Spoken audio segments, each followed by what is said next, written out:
Supreme court में मखसूस नशिस्तों के केस की समाअत में बल्ले के निशान का तनाज़े मरकज़े बहस बन गया। जस्टिस मुनीब अख्तर ने रिमार्क दिए कि सियासी जमात को इंतखाबी निशान से महरूम करना इस सारे तनाज़े की वजह बना। मखसूस नशिस्तों का मामला इलेक्शन कमीशन की कानूनी गलती की वजह से पैदा हुआ। सुप्रीम कोर्ट ने इलेक्शन कमीशन की गलती दुरुस्त करने की बजाय तौसीक की। मुअज़्ज़िज़ को लीग से पेश की माज़रत के साथ कहूंगा। सुप्रीम कोर्ट ने इलेक्शन कमीशन की गलती पर स्टैंप लगाई। चीफ जस्टिस काजी फाइज़ ईसा ने करार दिया, इस अदालत पर हर चीज का मलबा न डाले। हमने तो नहीं कहा था कि पार्टी इलेक्शन न कराएं। पीटीआई इंट्रा पार्टी इलेक्शन करवा लेती तो सारे मसले हल हो जाते। पीटीआई ने जमहूरी हक से अपने लोगों को महरूम रखा था। जमहूरियत की बात करनी है तो पूरी करें। आप कम से कम बल्ले का निशान मांगते तो सही। मिलना ना मिलना सुप्रीम कोर्ट बाद में देखती। आपकी दुश्वारी यह है कि आप खुद को तहरीक इंसाफ उम्मीदवार जाहिर करना चाहते थे, खुद को तब आजाद उम्मीदवार डिक्लेयर करते और बैट मांग लेते। सुन्नी इत्तेहाद काउंसिल के वकील फैसल सदीकी ने कहा कि सुप्रीम कोर्ट बल्ले के निशान वाले फैसले की वजाहत कर देती तो सारे मसाइल हल हो जाते।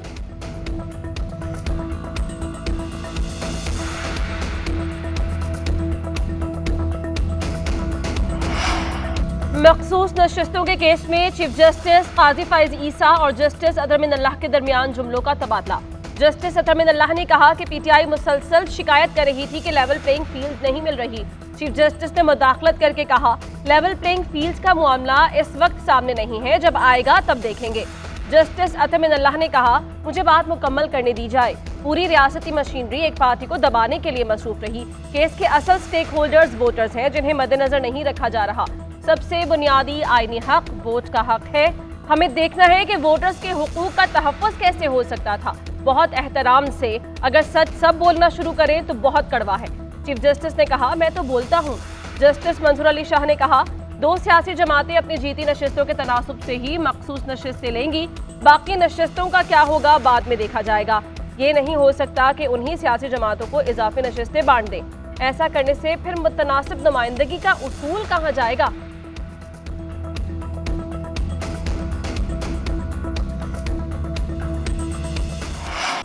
मखसूस नशिस्तें हमें ही मिलनी चाहिए, किसी और जमात को नहीं दी जा सकती। जिन उम्मीदवारों ने बानी पीटीआई के कहने पर सुन्नी इत्तेहाद काउंसिल को ज्वाइन किया था, उनके लिए कोशिश कर रहे हैं। बैरिस्टर गौहर की सुप्रीम कोर्ट के बाहर मीडिया से गुफ्तगू, कहा, आज की ऑब्जर्वेशन के मुताबिक हमें सीटें मिलेंगी। ये नहीं मालूम कि सुप्रीम कोर्ट आइन की तशरीह इसकी रूह के मुताबिक करना चाहती है या नहीं।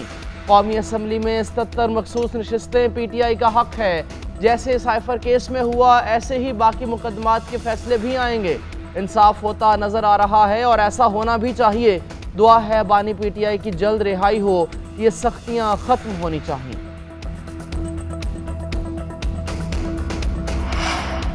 सीपैक के तहत पाकिस्तान में बेपनाह तरक्की हुई। सीपैक एक नए मरहले में दाखिल हो रहा है। B2B इसका सबसे अहम जुज़्व होगा। चीनी कंपनीज के साथ ज़राअत के शोबे में मुआहिदे किए जाएंगे। वन बेल्ट वन रोड सदर शी जिनपिंग का शानदार मंसूबा है। मंसूबा अक्कासी करता है कि दुनिया में अमन कायम किए बगैर तरक्की और खुशहाली मुमकिन नहीं। वज़ीर आज़म शहबाज शरीफ का चीनी मीडिया ग्रुप को इंटरव्यू, कहा, तेल के मुकाबले में कोयले से सस्ती बिजली बनाई जा सकती है। थरकोल से बिजली बनाने से अरबों डॉलर की बचत होगी। चीन में वज़ीर आज़म की चीनी हम मनसब और सदर से मुलाकातें कैजुअल। 6 और 7 जून को बीजिंग में क़याम होगा। 8 जून को कोरियान का दौरा करेंगे। दोनों ममालिक के दरमियान मुख्तलिफ समझौतों को हतमी शक्ल भी दी जाएगी।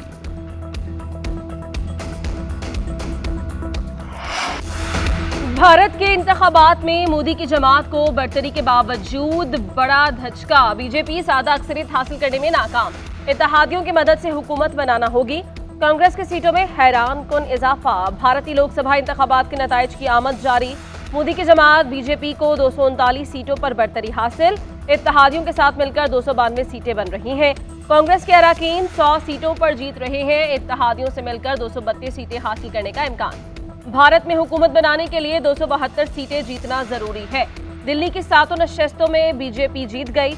अरविंद केजरीवाल की आम आदमी पार्टी सिर्फ पंजाब की 3 नशिस्तों पर आ गई। बिहार, मध्य प्रदेश, गुजरात और आंध्र प्रदेश में भी मोदी का एनडीए इत्तेहाद आगे। यूपी, महाराष्ट्र, बिहार और तमिलनाडु में कांग्रेस इत्तेहाद की फतह। अवाम ने मोदी को बताया कि वो उन्हें इक़्तिदार में मजीद नहीं देखना चाहते। मजदूरों, किसानों ने भारतीय आइन की जंग लड़ी। मुशावरत से फैसला करेंगे हुकूमत बनानी है या अपोजिशन में बैठना है। कांग्रेस पार्टी के सरबराह राहुल गांधी की इत्तेहादी जमातों के हमरा प्रेस कॉन्फ्रेंस, कहा सिर्फ बीजेपी नहीं पूरी रियासती मशीनरी के खिलाफ इलेक्शन लड़े, खुफिया एजेंसियां, ब्यूरोक्रेसी और आधी अदलिया भी हमारे खिलाफ थी। बीजेपी ने पार्टियां तोड़ी, वज़राए आला को जेलों में डाला।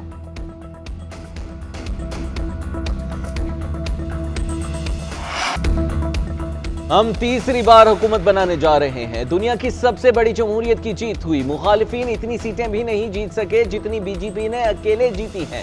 1962 के बाद पहली बार कोई जमात तीसरी बार इख्तिदार में आएगी। भारतीय वजीर आजम नरेंद्र मोदी का कारकुनैन से खिताब, कहा मुश्किल फैसलों का नतीजा दुनिया की सबसे बड़ी मुश्किल सूरत में निकला।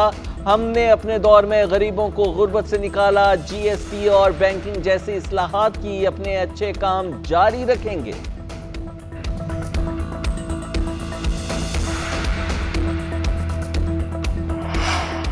अदलिया मुखालिफ प्रेस कॉन्फ्रेंस पर मुस्तफ़ा कमाल ने गैर मशरूत मुआफ़ी मांग ली। फैसल वाबदा का गैर मशरूत मुआफ़ी मांगने से इनकार। मुस्तफ़ा कमाल ने सुप्रीम कोर्ट कराची रजिस्ट्री में बयान हलफी जमा करवा दिया। कहा जजेस का दिल से एहतराम करता हूँ, उनकी साख बदनाम करने का तस्वुर भी नहीं कर सकता। उधर फैसल वाबदा ने सुप्रीम कोर्ट में जवाब जमा करवा दिया।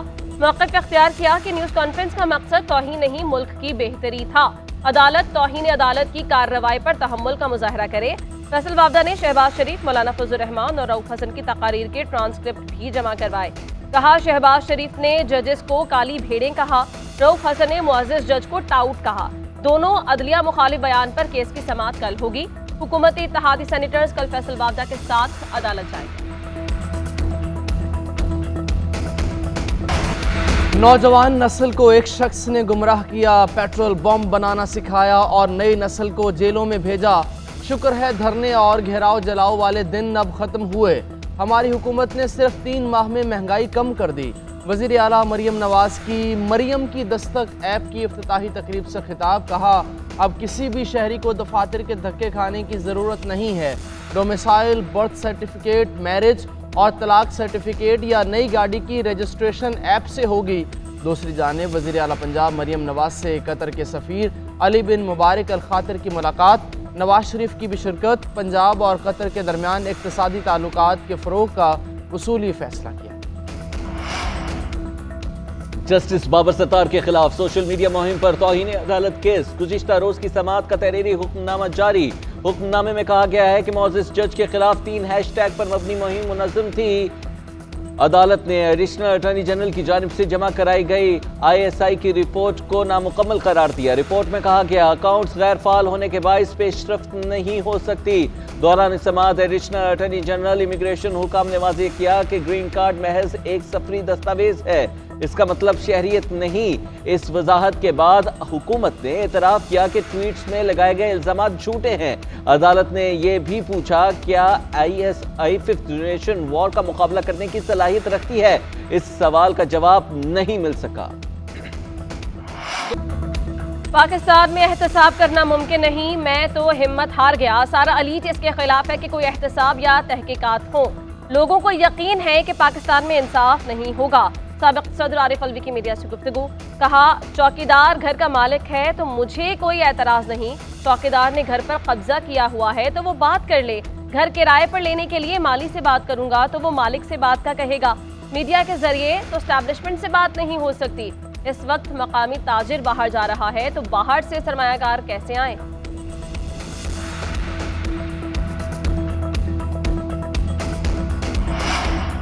वफाकी वज़ीर दाखिला मोहसिन नकवी की मसीहियों के रूहानी पेशवा पोप फ्रांसिस से मुलाकात। बैनुल मज़ाहिब हम आहंगी, अमन और भाईचारे के फ़रोग़ पर गुफ्तगू।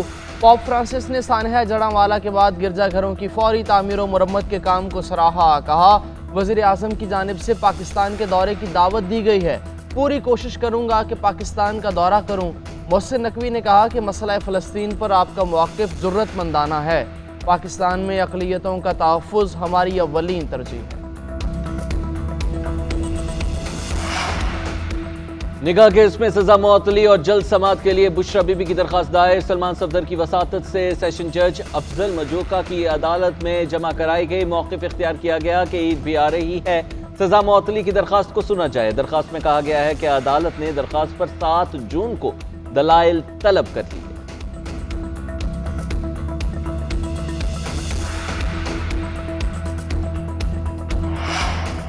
इस्लामाबाद हाईकोर्ट का पीटीआई का दफ्तर फौरी डीसील करने का हुक्म। जस्टिस समन रिफत इम्तियाज ने महफूज फैसला जारी कर दिया। सीडीए के खिलाफ पीटीआई की दरखास्त अदालत ने मंजूर कर ली। तहरीरी फैसले में कहा गया कि सीडीए वजाहत पेश नहीं कर सका कि नोटिस पुराने मालिक को क्यों भेजे जाते रहे। सबसे अहम यह है कि नोटिस या शोकॉज नोटिस की सर्विस की कोई रसीद रिकॉर्ड पर नहीं।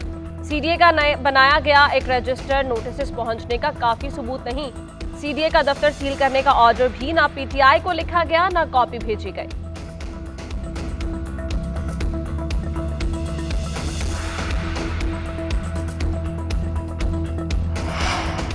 इस्लामाबाद का इलेक्शन ट्रिब्यूनल तब्दील करने की दरखास्तों पर समाअत। नून लीग के उम्मीदवारों की दरखास्तें समाअत के लिए मंजूर।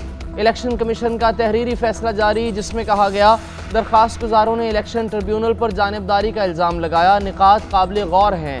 तीनों हलकों पर इलेक्शन ट्रिब्यूनल से रिकॉर्ड तलब। समाअत 6 जून को होगी।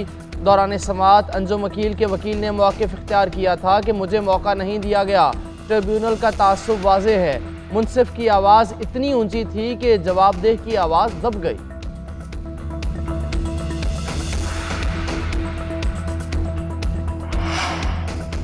पीटीआई वाले कभी दारुल हुकूमत पर चढ़ाई करने की धमकी देते हैं, कभी मुल्क तोड़ने की बात करते हैं। इक़्तिदार ना मिलने पर शेख मुजीब को हीरो करार देना कौमी बयानी से इन्हिराफ है।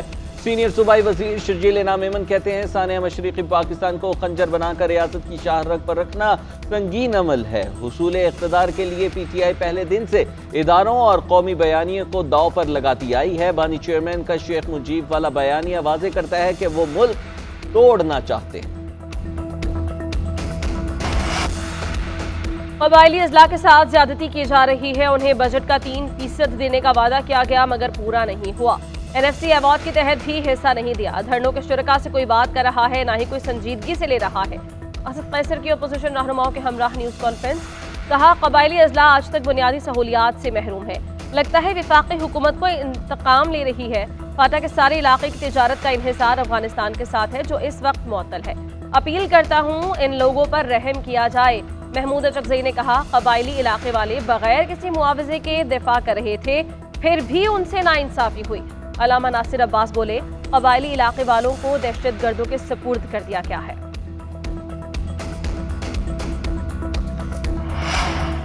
मुजफ्फराबाद की अदालत ने गिरफ्तार शायर अहमद फरहाद की दरखास्त जमानत मुस्तरद कर दी। अदालत ने गुज़श्ता रोज़ दरखास्त पर फैसला महफूज किया था। शायर को अदालत में भी पेश किया गया था।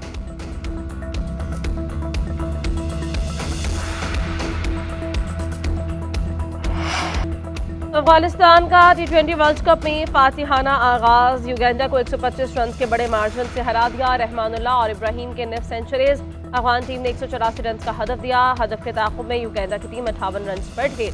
दूसरे मैच में इंग्लैंड और स्कॉटलैंड मध्य मुकाबले। स्कॉटलैंड की टॉस जीतकर बैटिंग जारी है। तीसरे मुकाबले में नेपाल की टीम नीदरलैंड्स के खिलाफ मोहतात बल्लेबाजी कर रही है।